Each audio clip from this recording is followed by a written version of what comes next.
e a luz do Mestre Divino Jesus paire nas nossas mentes, no nosso coração. Toque as fibras da nossa alma.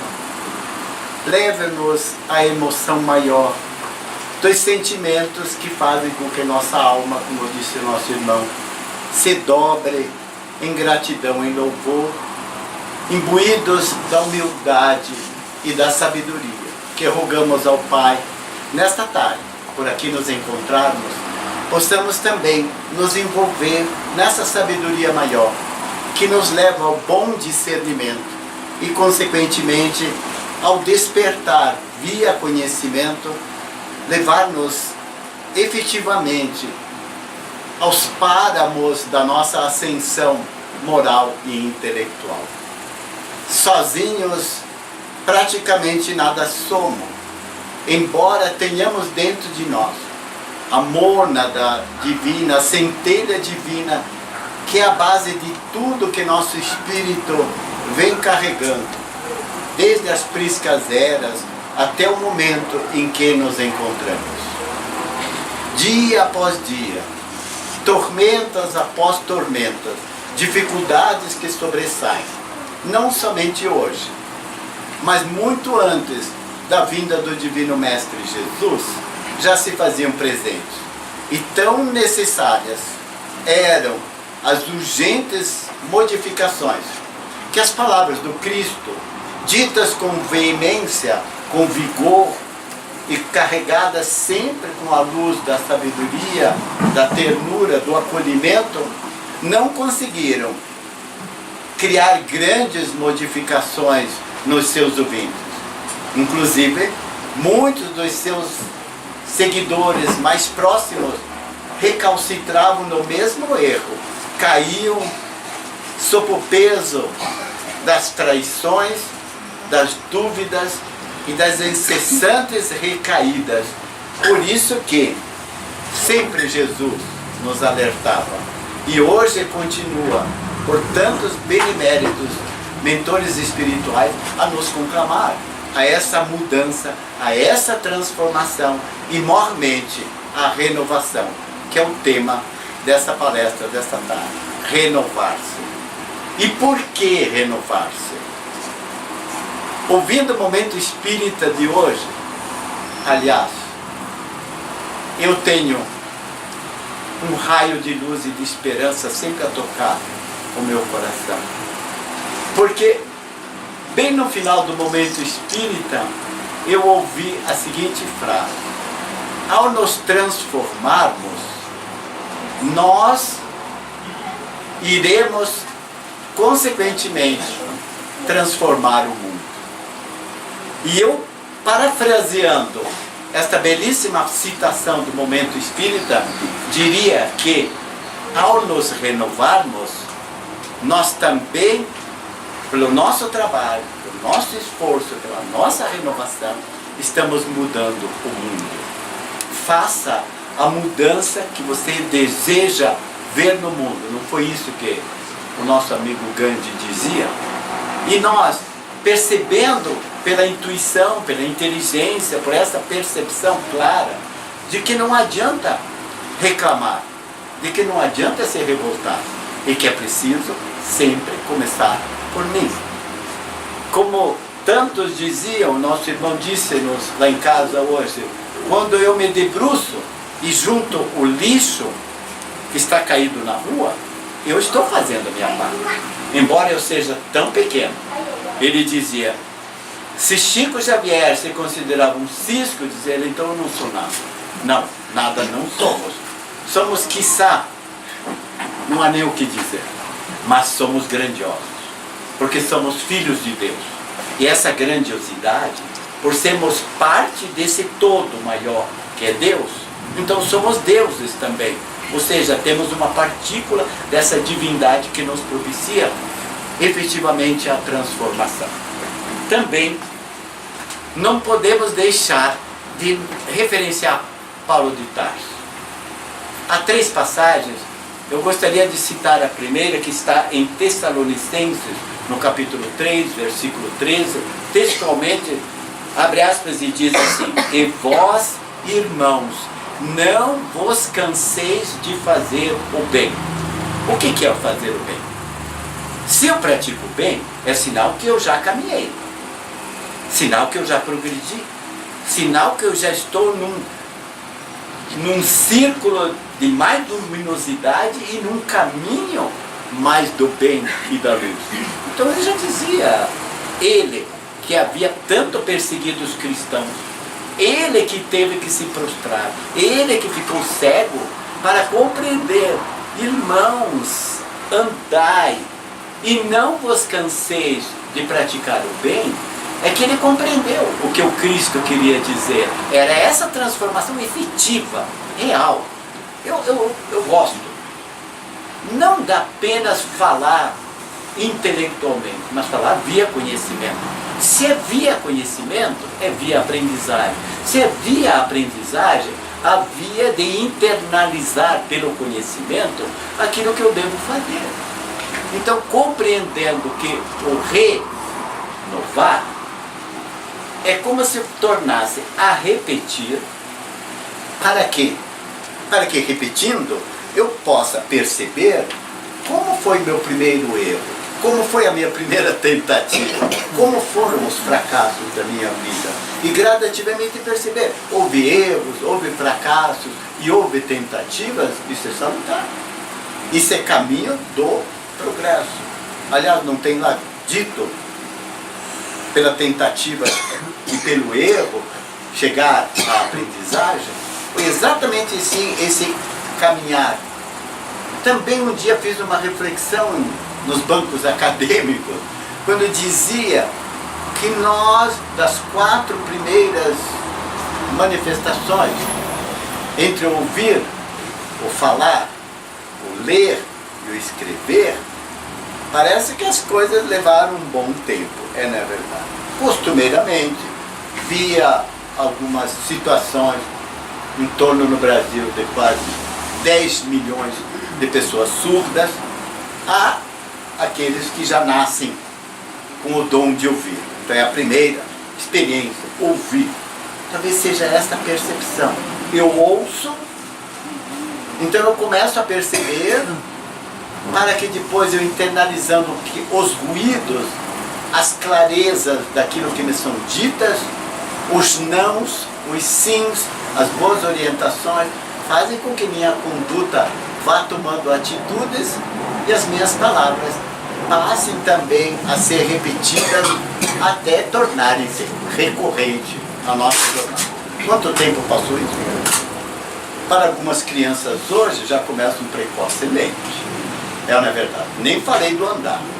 Falei apenas do ouvir, falei do falar.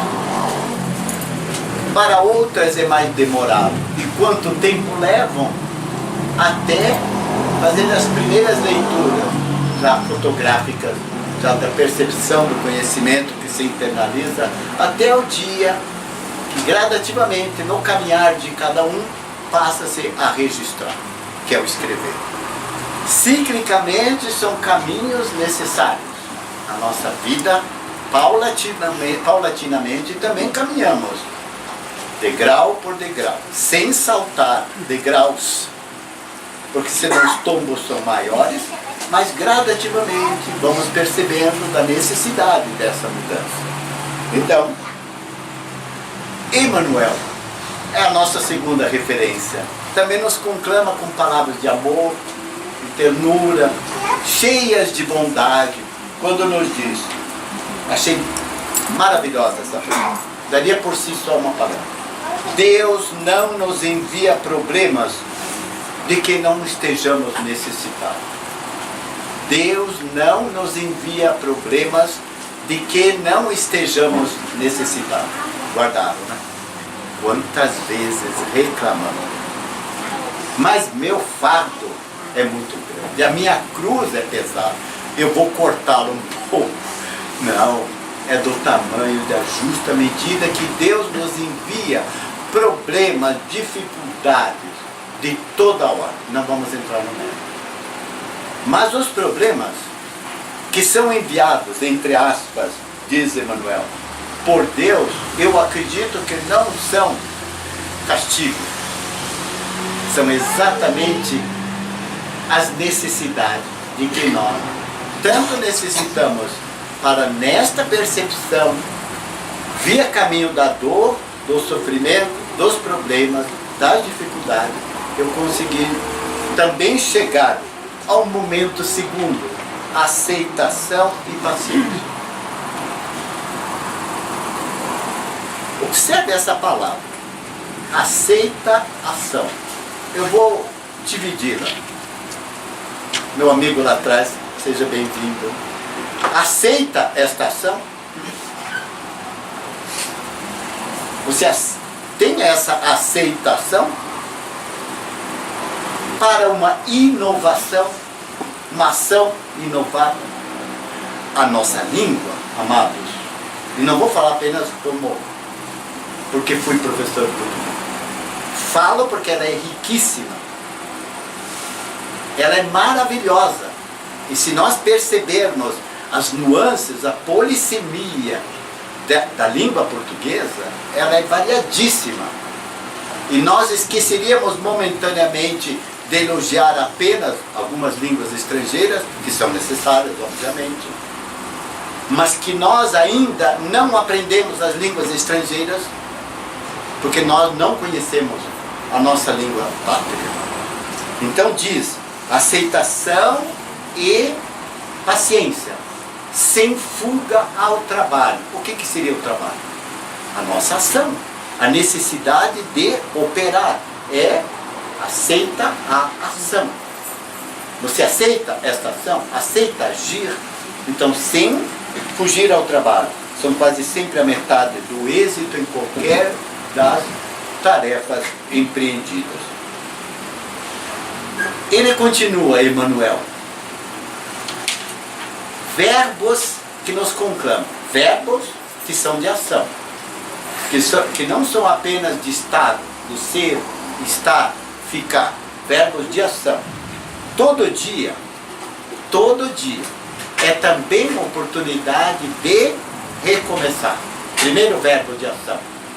Recomeçar, assim como renovar-se. Observe o paralelismo que estamos fazendo com o tema. Oportunidade de todo dia reaprender. Observem o prefixo aprender novamente, repetindo, repetição, renovação, renovar, tornar a. Ficou claro o português? Ficou? Terceiro, além do recomeçar, do reaprender, o terceiro verbo é instruir. E nós acrescentamos um pronome pessoal, instruir-se. Instruir e instruir-se. E finalmente, o reerguer. Cair face aos problemas que Deus nos concede, vou me reerguer, recomeçar, reaprender. Esta é efetivamente a aprendizagem para o renovar. Onde estiveres, diz Emmanuel, nas áreas da dificuldade, onde estiveres, nas áreas da dificuldade, passei por uma cirurgia, passo por problemas de fortíssimas dores do corpo físico, do corpo mental, das dores emocionais, das dores psíquicas, dos desequilíbrios, das desarmonias, dos desajustes pessoais, familiares, sociais, profissionais. Quanta coisa, né? Ah, mas eu já me aposentei. Não importa, você está imbuído no mesmo trabalho, no mesmo caminho, das mesmas dificuldades.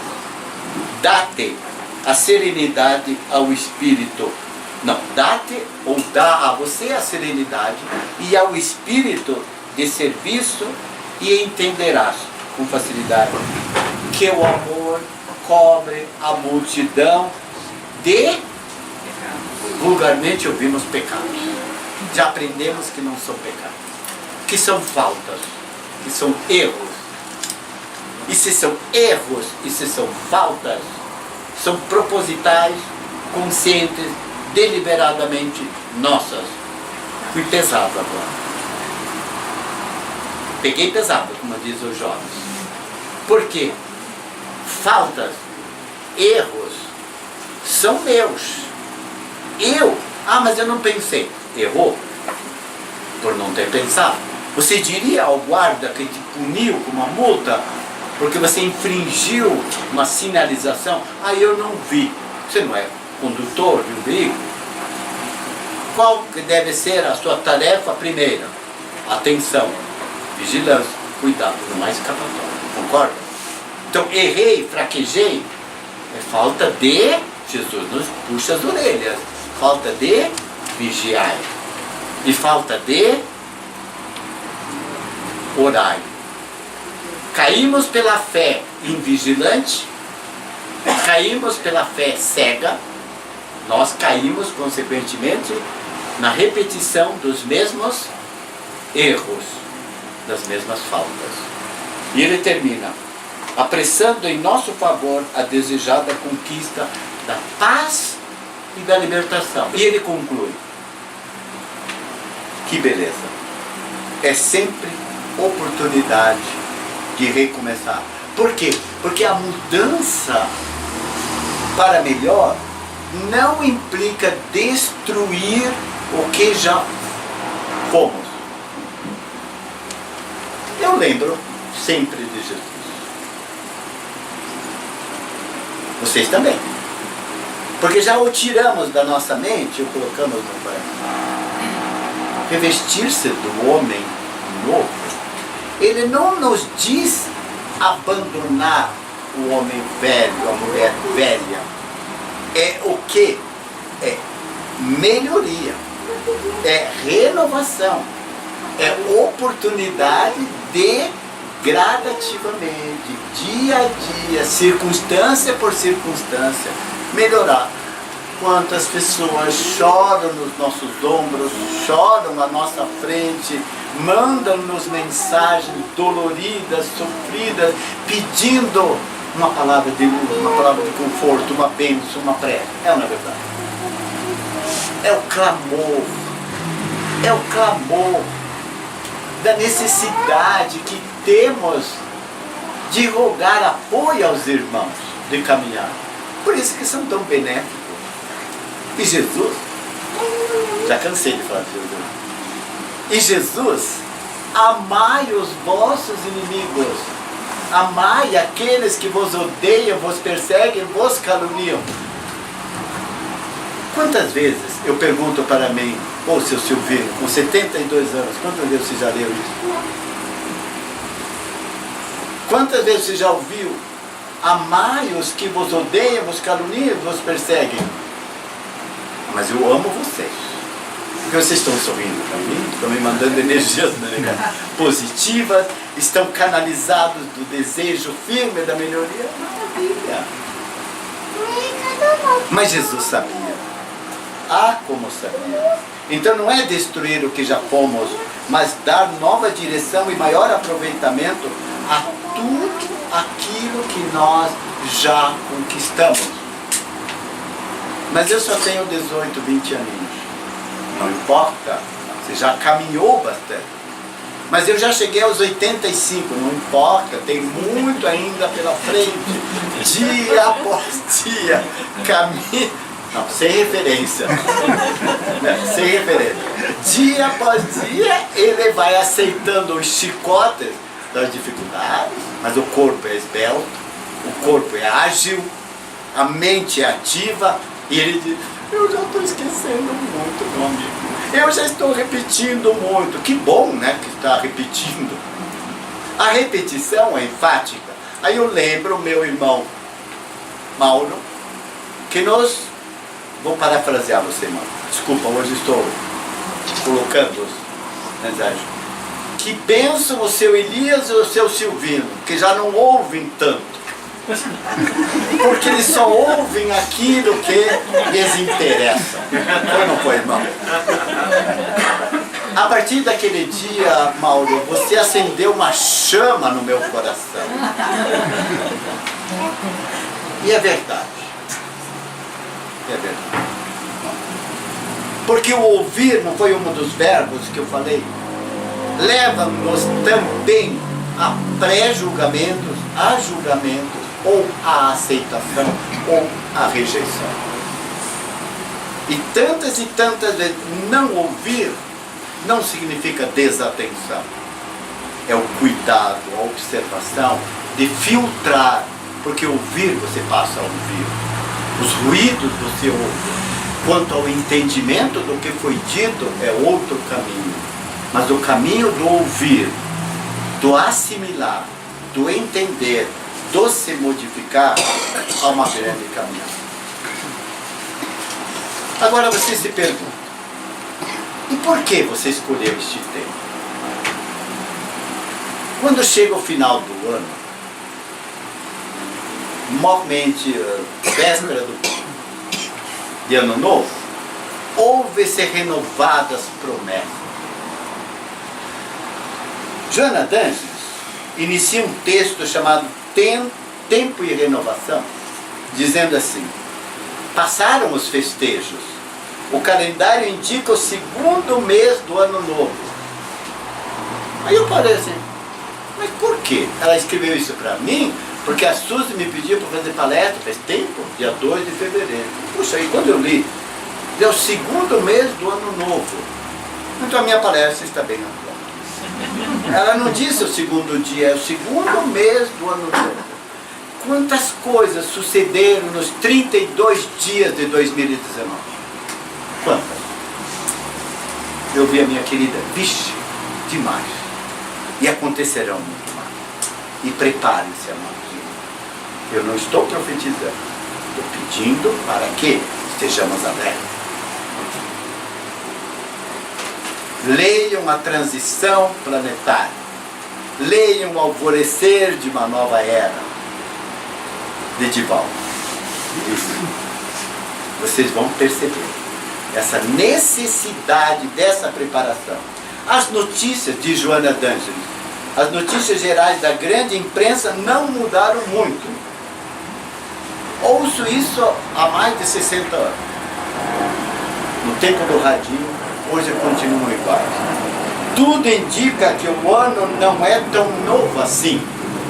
Precisa de renovação. Pronto. Justificou o porquê deste tema. Tudo indica que o ano não é tão novo assim. Porque se repete. Se não podemos mudar o desfavorável contexto mundial, nacional, local, eu acrescentei, podemos e devemos mudar o nosso íntimo e o restrito contexto onde estamos agindo. 2 pontos. Mudar o nosso íntimo pela renovação e mudar o contexto do nosso entorno, do ambiente onde estamos agindo. Então acreditamos que nós somos responsáveis e devemos fazer o que Paulo de Tarso tão belamente nos disse: e vós, irmãos, não vos canseis de praticar o bem. Faço reflexões pessoais, mais carregadas pelas fortes emoções da prece, para também refletir e ponderar sobre alguns pontos. Como eu estou hoje, dia 2 de fevereiro, como eu estou agora, às 16 horas e 35 minutos, como eu estou? Esta pergunta é assaz interessante para eu trabalhar essa reflexão. Até que ponto eu caminhei nesse planeta tão conturbado, com pessoas tão ainda carregadas de mal e de maldade, mas ao mesmo tempo com milhões de pessoas que são do bem, que praticam o bem, que transcendem e recendem luz, não somente nos olhos, mas no coração, nas palavras, no modo de pensar, no modo de falar e no modo de agir. São exatamente estes os sustentáculos do planeta Terra.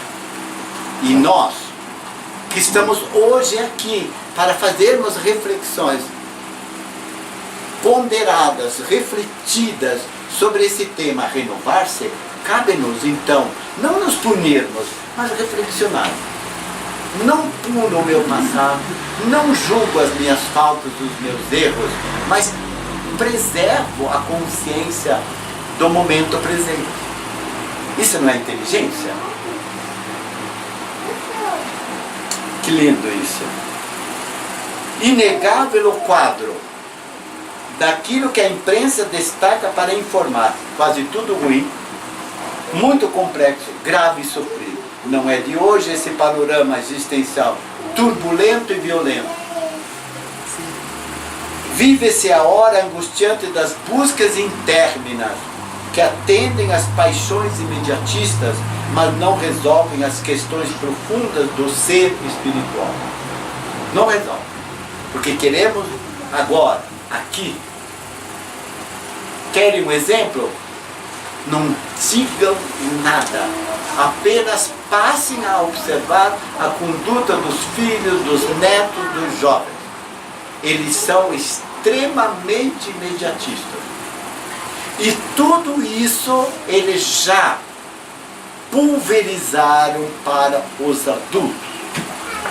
Porque um dia eu vi uma colega adulta dizendo: que porcaria de computador! Está demorando demais para ligar. Falta de paciência. Porque essa internet está lenta. Então são todas atitudes imediatistas. Fora aquilo que queremos que aconteçam num despertar rápido. Tudo bem? Que os movimentos são rápidos. Que as distâncias se encurtaram. Que as notícias se tornaram imediatas, e que o que acontece do outro lado do planeta imediatamente chega-nos pelos comentários, por todos os meios. Tudo isso faz com que homens e mulheres se atirem desvairadamente na correria do prazer, para buscar apenas o que? Emoções danificadoras, que prejudicam. Qual a consequência de tudo isso? Predominam a insatisfação, comportamentos alienantes, ou seja, a pessoa que está alienada, fora da realidade, o mau humor sistemático, as fugas psicológicas da realidade, a solidão, em lamentáveis mergulhos interiores de desencanto e frustração. Aí uma pensadora moderna diz-nos: repetir para aprender, criar para renovar. Repetir para aprender, criar para renovar. Então acredito que essas sejam realmente recomendações. Jonathan usa uma expressão muito bonita. As dificuldades existenciais fazem parte do cardápio evolutivo. Nunca tinha ouvido essa palavra. Já ouviu, né, Suzy? Cardápio evolutivo. É o nosso menu de escolha daquilo que nós assim desejamos. Então vamos rapidinho caminhar. Há uma reflexão que eu acho muito interessante. Ante a adversidade, não se entregue à blasfêmia nem ao desespero. Por quê? Você deve compreender que o oceano agitado é constituído pelas mesmas águas que lhe dão a calmaria. Isso significa que toda essa convulsão que há dentro de mim de agitação são as mesmas águas da calmaria que eu encontro pela prece, pelo equilíbrio, pela paciência, pela aceitação. O homem de bem toma atitudes seguras. E que atitudes seriam essas? Porque quando ele se equivoca, ele erra, refaz o caminho e tenta novamente tantas vezes quantas forem necessárias. Isso significa o quê? Renovação. Refaz tantas vezes, tantas quantas forem necessárias esse caminho. Porque é necessário e útil ao aprendizado. Mas ele nunca desiste dos seus objetivos. Caminha com segurança, caminha com confiança e alia duas outras atitudes: boa vontade e autoconfiança. Mas a atitude maior é a confiança em Deus. Aquele que assim confia, diz Joana, se entrega a Deus e não deixa de porfiar, não deixa de trabalhar, não deixa de agir. Por isso que Paulo de Tarso, em Romanos, no capítulo 12, versículo 2, também nos chama a atenção: transformai-vos pela renovação da mente. Logo a seguir, em Efésios, numa outra carta, ele diz: transformai-vos pela renovação no Espírito. Transformai-vos pela renovação da mente e renovai-vos pela transformação no Espírito. Então trabalha a mente, trabalha o Espírito. Boa vontade, atitudes sadias nos conduzirão sempre a uma revolução íntima. Porque isso não é tranquilo. Provoca, nos desgasta, nos convulsiona emocionalmente. Mas passadas estas águas turbulentas, vem a calma. Sempre foi assim e sempre será. Achei um texto que é uma paráfrase maravilhosa da oração de São Francisco. Onde houver sinais de dissensão, de discórdia, de brigas, empreender esforço pela concórdia, pela paz. Nas manifestações de orgulho e arrogância, agir com a grandeza da humildade. Quando da falta de solidariedade e fraternidade, utilizar o amor como fonte e forma de diálogo esclarecedor. Diante da exigência de concessões desfigurativas dos postulados cristãos, ou seja, quando esses postulados que nós já abandonamos pelas nossas crenças, pelas nossas inferências e interferências errôneas, ele nos diz: lembrai-vos do Mestre, que o vosso falar seja sim, sim, não, não. Não de vacilantes. Eu vou usar duas palavras que estão também no Evangelho. Falar sim, sim, não, não. Jesus nos diz: não sejam pusilânimes e nem abúlicos. Bonita, né? Vamos traduzir, Maria? Ah, não. Vamos traduzir isso aí. Errei o nome. Né, Manuel? Vamos traduzir o pusilânime. Significa o quê? Fracos. Pusilânime.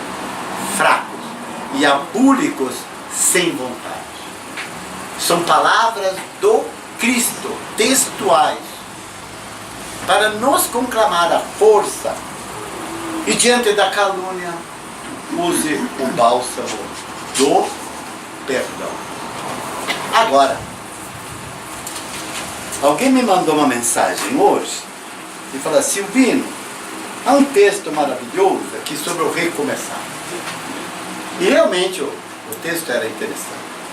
Agradeci, e lá no final diz assim: lembre-se da história da águia. Eu respondi: vou usar. Vocês conhecem a história da águia? Alguns fizeram assim, alguns conhecem. Mas é interessante eu ler, porque eu não quero perder nenhuma vírgula. Existe uma lenda que nos mostra um recomeço bastante doloroso. A águia é a ave que possui a maior longevidade da espécie. Vive cerca de 70 anos. Porém, para chegar a essa idade, aos 40 anos, ela precisa tomar uma séria e difícil decisão. Vamos colocar isso na nossa... Quando você chega aos 40, 50, você também deve fazer uma parada estratégica. Aos 40 anos de idade, suas unhas estão compridas e flexíveis e já não consegue mais agarrar as presas das quais se alimenta.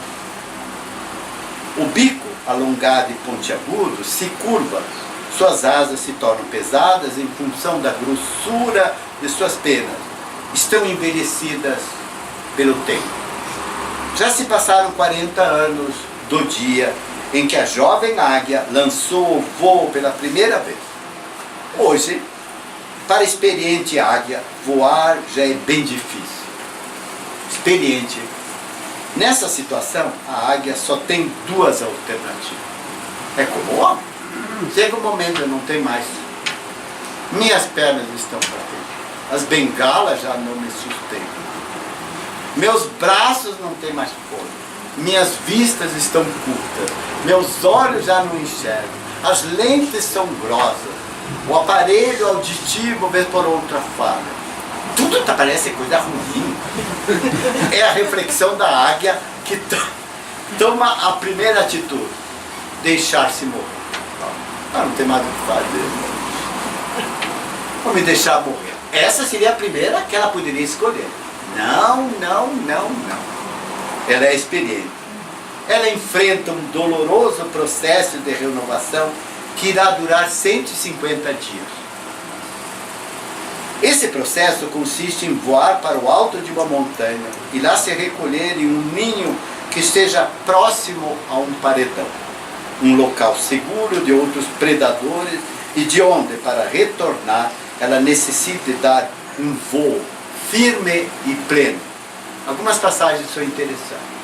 Voar para o alto, um local extremamente seguro para que os predadores, como ela já não tem agilidade, o corpo não deve servir de alimento já para os predadores, e ela também está próxima a um paredão.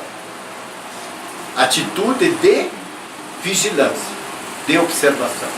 Se eu fraquejar, cairei.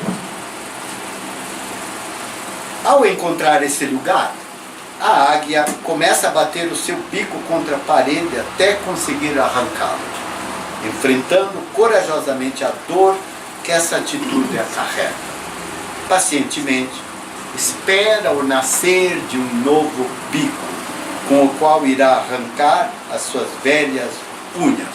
E aí você se pergunta, mas ela não tem mais bico? Ela já não alça voo? Ela já não encontra mais o alimento? De que sobrevive? Não precisa responder. Com as novas unhas, ela passa a arrancar as velhas penas. Velho homem. Após 5 meses, está renascida.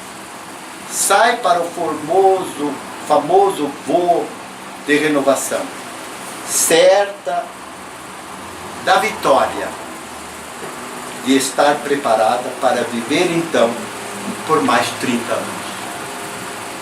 Meus amados, não é uma atitude de renovação. Não é a natureza nos engalanando, embelezando a vida com uma metáfora, uma parábola como o mestre utilizava, para tornar mais fácil essa compreensão.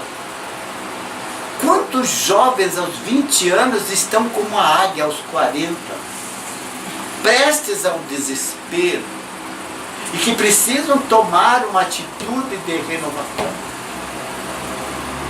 de se mutilarem fisicamente. Não estou falando das mutilações corpóreas, estou falando das mutilações, dos erros, das faltas, daquilo que precisam efetivamente ser mudados, para que então a nossa vida, que também tem momentos de tomadas de decisões, tenhamos a mesma força, a mesma coragem, a mesma decisão de nos recolhermos. Tive a oportunidade aqui nesta sala de dar uma belíssima palestra sobre as 4 estações da alma. E é exatamente a estação do inverno, a melhor dela, que não é nem a primavera das fantasias e nem tampouco o verão das praias paradisíacas, das viagens mirabolantes. E tampouco o outono, mas sim o inverno. É a metáfora da águia, aos 40 anos, se sentindo cansada. Porque o corpo está cansado da pobre irmã. E ela necessita tomar uma atitude, ou morrer, ou se renovar. As opções são nossas, das atitudes que tomamos, ou morrer pelo desânimo, pela entrega, pela depressão, pelo mal que nos acomoda, do mal que nos retém num leito, e precisamos sair, precisamos agir, precisamos ponderar, precisamos trabalhar. Amado, isto é sério. Ainda Joana nos diz em algumas citações, a primeira dela, no livro de bolso, chamado Filho de Deus. Obrigado pelo presente. Sempre há que se começar e viver de novo, e nunca parar e desistir de lutar. Sempre há que se recomeçar e não parar e não desistir de lutar. São frases. Alguém diria como os jovens: mas isso é um livro de autoajuda, não serve para nada. Não serve para quem é cético, não enxerga e não vê que são recomendações que já estão em você, mas que alguém faz relembrar aquilo que...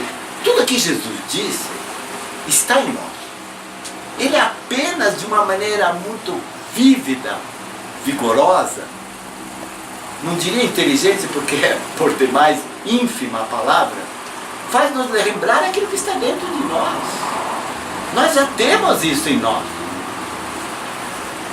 Só nós momentaneamente esquecemos pelos pensamentos desviados que nos propiciamos. E ainda ela continua: não houvesse esses fenômenos negativos na convivência humana, no atual estágio de desenvolvimento das criaturas, e os estímulos para o progresso e a libertação seriam bem menores. Nós sempre seremos herdeiros de nós mesmos. Sempre teremos que aprender aquilo que não fizemos corretamente. Não tem, como dizer na minha terra, não tem escapatória.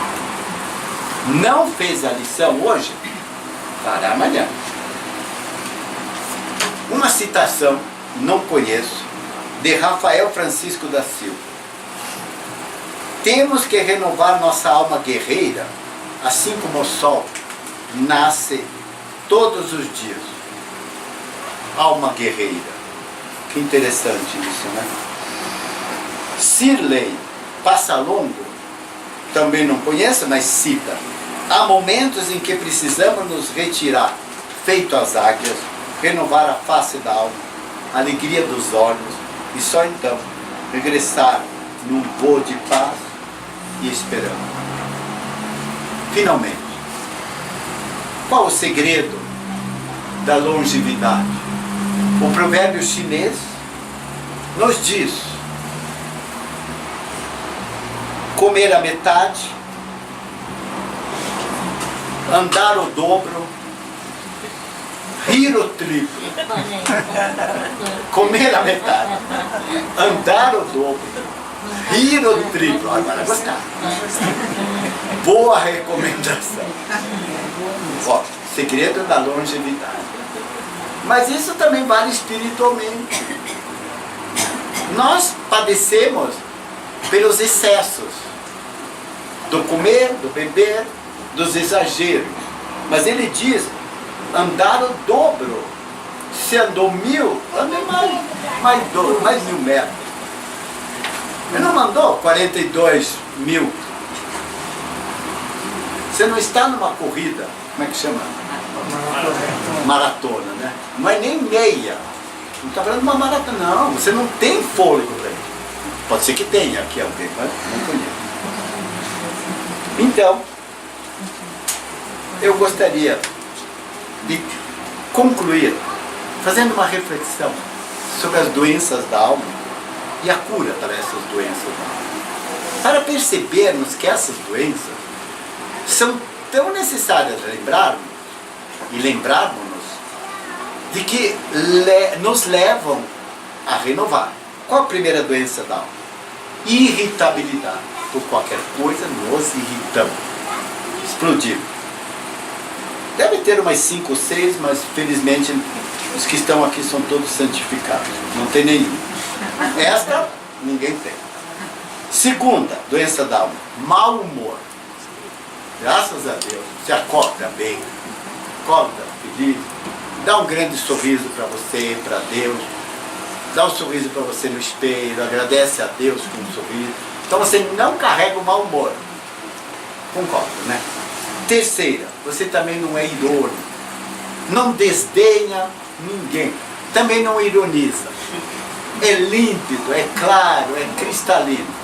Diz na bucha, você não presta. Aí eu pensei assim, como assim? Você deu um tapão no rosto dele. Como assim? Não, você não presta quando você faz isso, você não presta quando faz aquilo. Mas por outro lado, você tem umas coisas interessantes. Então você não foi irônico, você foi curto e grosso. Jesus não disse, se te der uma bofetada, ofereça outra face. Botar em uma, ofereça outra. Entenda, por favor. Eu não tenho capacidade para te explicar. Jesus explica. Imagina. Quarta, agressividade. Quem de nós nunca agrediu ninguém? Graças a Deus. Quinta, também não usa da maledicência, não fala mal de ninguém. Eu falo já menos porque de vez em quando o papai, que já partiu há muito tempo, 43 anos, assim, dos mortos e dos ausentes, só fale bem, menino Silvino. Então não usa maledicência, não fale. Se a pessoa não está, elogie, mas não com ironia. Ou omita-se. Outra, a ira, da irritabilidade. Reclamação constante de tudo.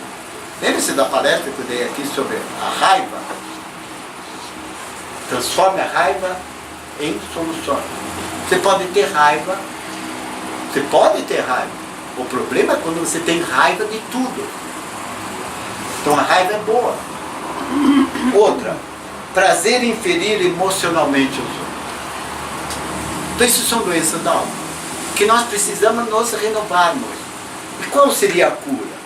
Oração, meditação, prática da gratidão, indulgência para com os outros, auto-perdão e amor por si. Gente, quantas palestras dariam aqui? Oração, meditação, prática da gratidão. Tem um livro do Jonathan, Psicologia da Gratidão. Indulgência para com os outros, sede indulgente, auto-perdão. Nós, costumeiramente, eu perdoo todo mundo. Mas e você se perdoa? Você se ama? Leiam de Hermance Dufour, Reforma Íntima sem Martinho. Leiam de Hermance Dufour As Emoções que Curam. E vocês verão quantos frequentadores das casas espíritas, quantos trabalhadores das casas espíritas, que lá do outro lado são aqueles que mais dão problema. Que mais choram, mais gritam, mais esperneiam, mais pedem, mais reclamam, mais disso, tudo. Porque passaram a vida inteira trabalhando no pasto, trabalhando na mesa de cura, dando palestras, grandes palestrantes, falando bonito, fazendo atendimentos fraternos, mas não se amam. Então uma das curas da doença da alma é o auto-amor. O próprio Sérgio, quando fez a abertura, falou do conhece-te a ti mesmo. Esse é o primeiro caminho. Conhece-te a ti mesmo.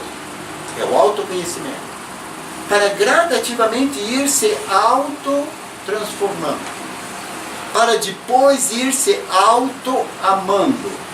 E quarta, para ir auto-se iluminando. Então, é o autoconhecer-se, auto-transformar-se, renovação. Auto-amar-se, a recomendação da cura para as doenças da alma, para ir finalmente se iluminar, que são os espíritos que chegam à luz, a bênção da ascensão moral. É nosso fanal, é nosso objetivo a caminhada para a ascensão. É qual criança que gradativamente vai se agarrando, vai ficando em pé, vai se soltando, gradativamente dá os primeiros passos, engatinha, cai, se fere, se machuca. Ciclicamente são nossas caminhadas. Na cadeia evolutiva, nós passamos por estas fases. Continuamos nos mesmos erros, mas com menos intensidade. É, na verdade. Já praticamos muito mais amor, muito mais tolerância, muito mais compreensão. Então nós já estamos nos regenerando. Já estamos sim. Se deixa tarefas para ir a uma palestra, uma casa espírita, assistir com interesse, com vontade de quê? De aprender. E de aprender para quê? Para ir se transformando. Porque você se conhece. De ir se amando. Puxa, eu sou filho de Deus, uma bênção da humanidade.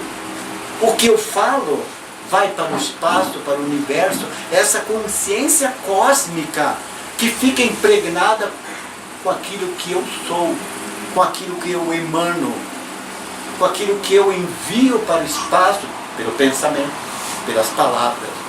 Observe o peso da nossa responsabilidade, da consciência de nós, de ir gradativamente nos autoburilando as arestas duras, como a águia que começa arrancando o bico, as penas, para durante 150 dias passar pelo caminho da dor. Então, quando nós cairmos num leito de hospital diante da dor, ou na nossa cama, não nos queixemos, usemos desta dor para nos autoconhecer, nos transformar.